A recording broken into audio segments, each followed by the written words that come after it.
Not like it reminds me of my old college from Stillwater. That's Right. literally what It reminds me of my college country bar in Huntsville. Aw. It's really nice. That's why I like going.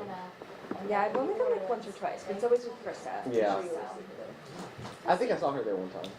She like owns that place. Yeah. She's there all the time. Hi. The 18 here. Hello. How are you? How y'all doing? Good. Squeeze through. Are we doing podium or lapels today? How do you go? Oh, love that my skateboard. It's really fun. Yeah, I had to leave to come here, so I had to leave my bike. It's okay, I have my stick. It's fine, it'll work. This You're time. not too far. Huh? So you're not too far from there either. I'll just hold it, it's fine. Last time I met it was downstairs. How you doing? Good. How are you? All We'll right. get started here in a minute. I'm gonna hand this over to you if you don't mind.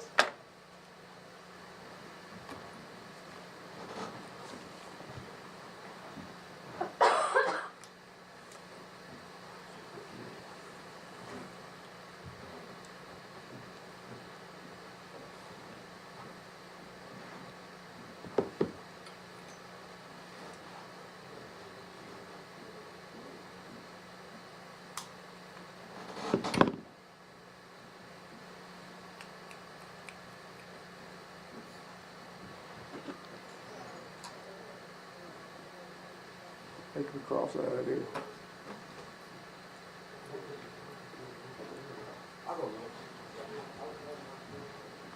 You have to open up an investigation on who got the podium. Right.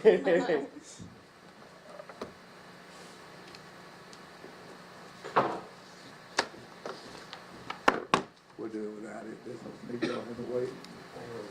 Let me get my device then.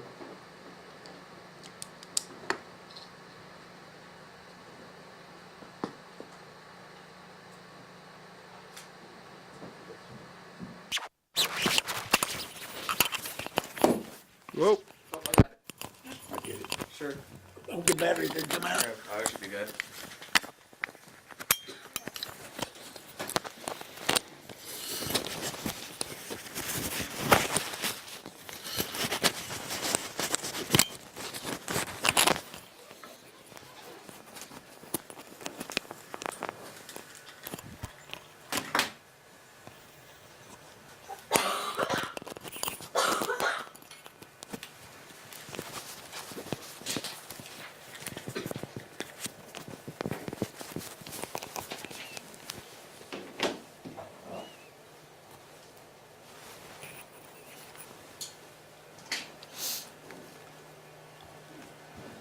Have y'all got a copy before we started? Y'all got a copy of the affidavit or No. on the, I don't, Larry probably has a copy for you.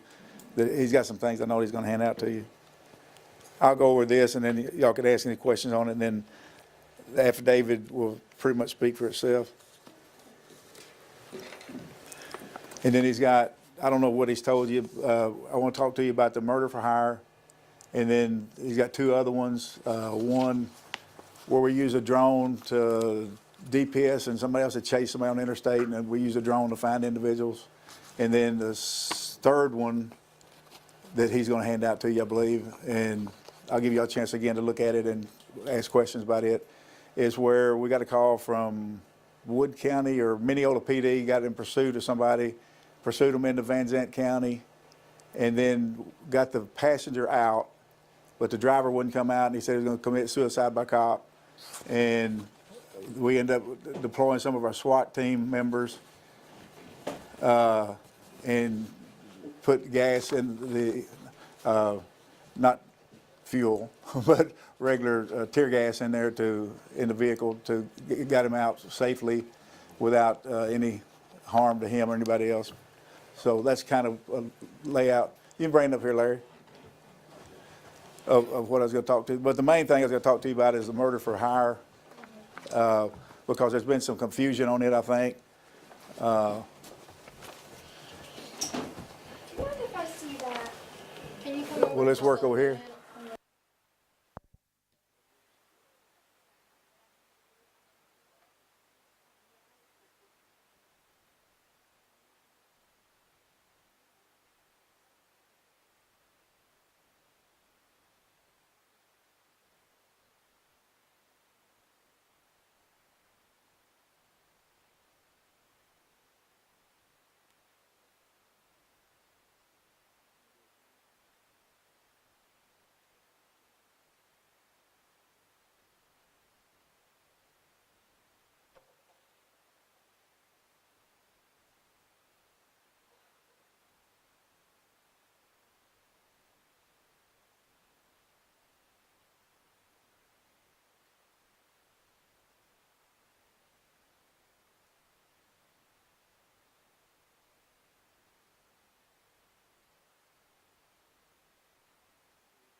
should be rid of it if you want to.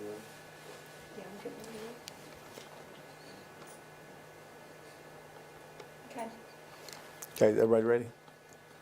Okay, on December 2nd, we had a detective that was working a stalking case here in Smith County, which took him to Harris County, where he talked to a detective there who had also worked a previous related type case on the suspect with the same victim, a female victim, domestic related, where he had been stalking her. And that had, when she moved, came here back to Smith County, that in investigating the case, the detective got a search warrant for the cell phone of the individual accused of the stalking, and found some disturbing information upon going through the contents of the cell phone, and uncovered what appeared to be a murder for hire conspiracy, which drops it back to a second-degree felony. And in working that case, the detective, Detective Grantham, who did an outstanding job uncovering this, made an affidavit for a warrant with Judge Austin Reeve Jackson of the 114th State District Court here in Smith County, and charging two individuals. One, the original accused stalker, Dustin Yates, former boyfriend of the complainant, and then a friend of his who has a residence in Kilgore, who furthered the conspiracy by taking photographs of the residence and to further the conspiracy, and both have been charged with the offense of murder, even though it's offense, that's the way the statute reads, it's murder. That means any attempt or anything else is going to be under the same statute. But again, as I told you, it drops it down to second-degree felony because it was just a conspiracy to commit murder between two individuals. So I'll take any questions on that one now. There had been some in the media, and I'm not going to say which media, who put out that it appeared that the murder had been taken place. It did not. We stopped it before the murder took place, and both individuals are still in the Smith County Jail. I'll take any questions on that one. Could you touch maybe a little bit more on that statute that you were talking about, how it drops from 1 degree to... Sure. Murder obviously is the first degree. Capital murder is a capital offense. Murder, if you do any conspiracy to commit anything, burglary, robbery, anything, drops it back 1 degree. So that's the reason it's a second-degree felony as opposed to first-degree felony. Be 2 to 20 instead of 5 to 99 or life. Is this just this one specific case, or is this sort of going to be like a similar thing, maybe from what we've seen from previous, maybe attempted murders, or?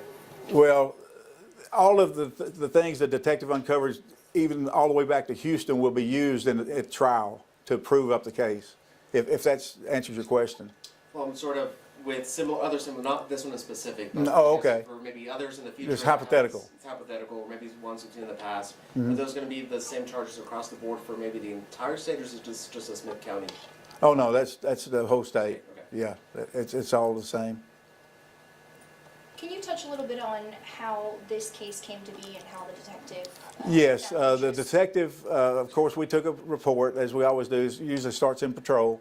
They take a report of harassment and there have been some previous domestic violence with these two individuals, the complainant and the suspect. And so it moved from Houston here to Smith County, and so we were investigating the domestic violence and the threats that had been made. So in doing that, we took the cell phone from the suspect, and that would be from Dustin Yates, the former boyfriend of this complainant. And in examining the information from the search warrant on the cell phone, we found the disturbing information where there had been actual furtherance of the crime of a conspiracy to commit murder against this victim. And how compliant were the suspects upon arrest? Very compliant. Of course, I don't think they know that we knew the information that we got from the cell phone. So the other suspect is Brian McKinney of Kilgore. Again, he still lives in Kilgore, and both of them are still in custody in Smith County Jail.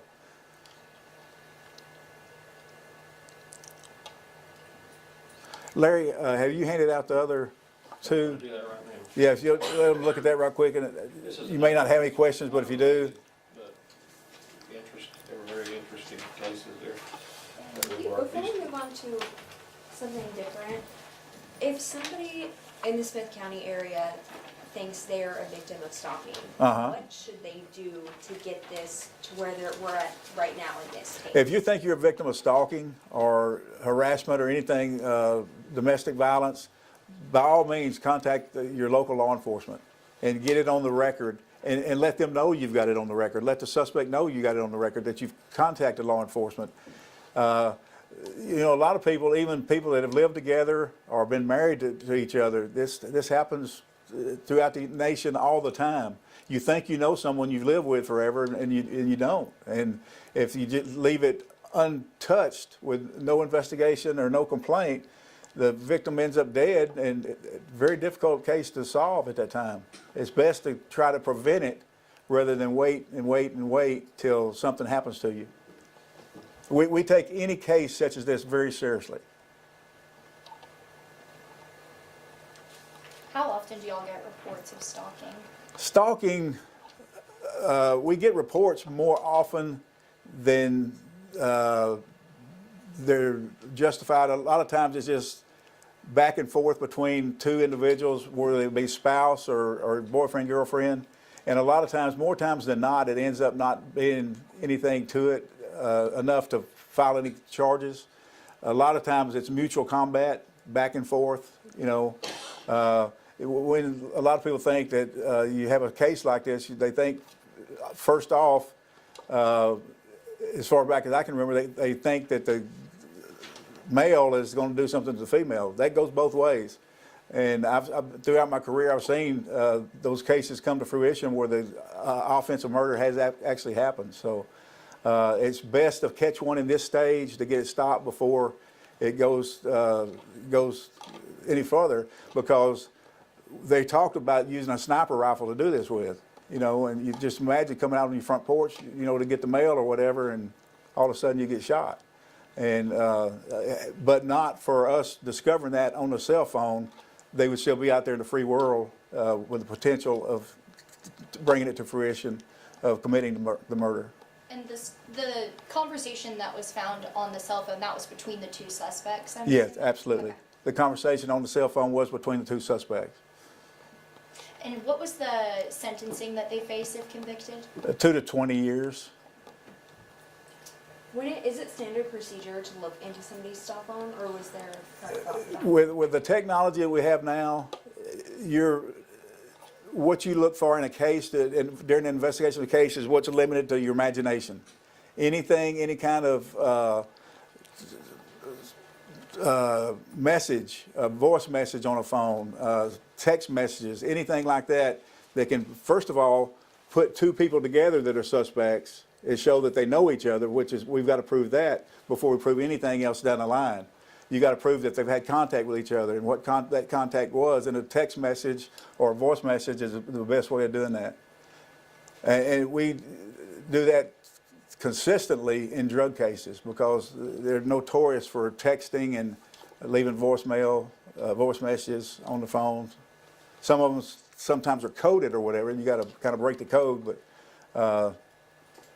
it's surely come a long way since we went from rotary dial phones to cell phones in investigation. And any kind of digital media or the email even. You know, some people have 5, 10 different email accounts that they communicate with each other with and things of that nature. So, anything else? And the other two, pretty much, that Larry gave you speak for themselves. It's just a couple of things. We just to kind of show you we had a busy weekend this last week, and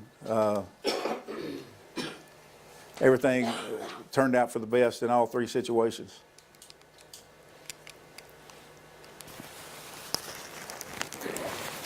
All right. I think if y'all wanted to question him about you got the drone, and then you have the other one there as well, where the SWAT operators and some other deputies responded, and one of them happened to be a hostage negotiator to that incident in Van Zandt County. That was another instance where a life was potentially saved, either law enforcement or the suspect that was in the car by the use of less lethal. And if you have any questions for the And the firearm in the vehicle was actually recovered after the pistol. less lethal was used to get him out of the vehicle, and he's finally surrendered.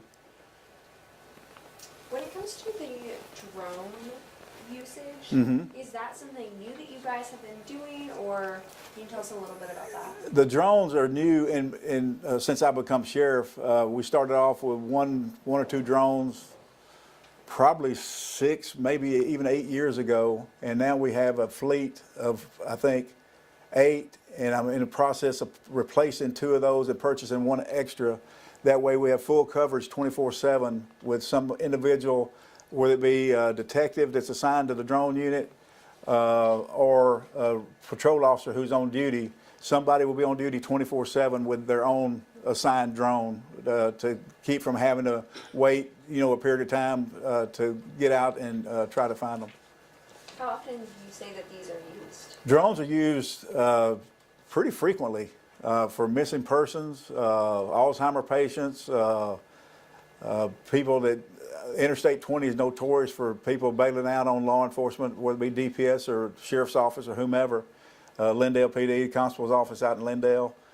We've used them frequently out there, and this time of year works much better than it does in the summertime, because all of the foliage on the trees in the summertime kind of take over the heat, and it's hard to have that differential of heat but for the human body and the leaves and everything. So a lot of people don't realize that. So this time of year when it's cool, it's much easier to spot somebody or a deer or animal or anything out at night. And it takes a lot of working with a drone to be able to differentiate what you're looking at, because you're looking at sometimes just a green figure, and you can tell if they're standing up walking or whatever, or it's a deer or a cow or whatever. But it takes a lot of practice.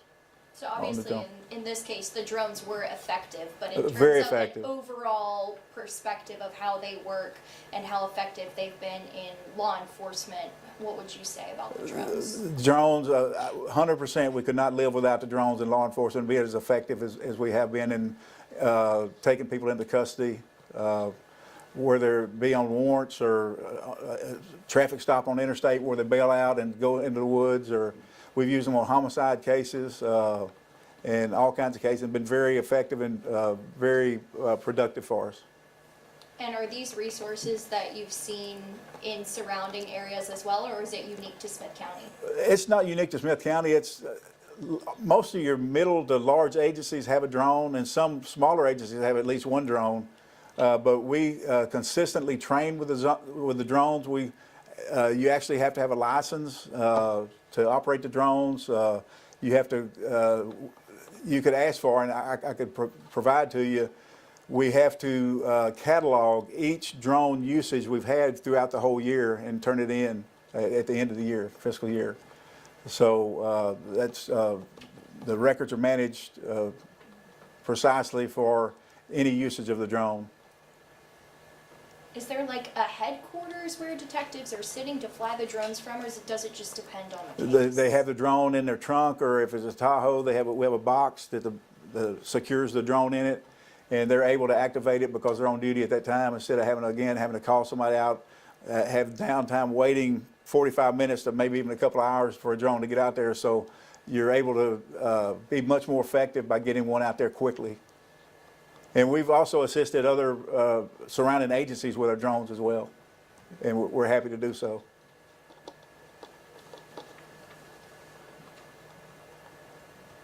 Anything else? All right. Thank y'all. Thank y'all for finding the missing podium.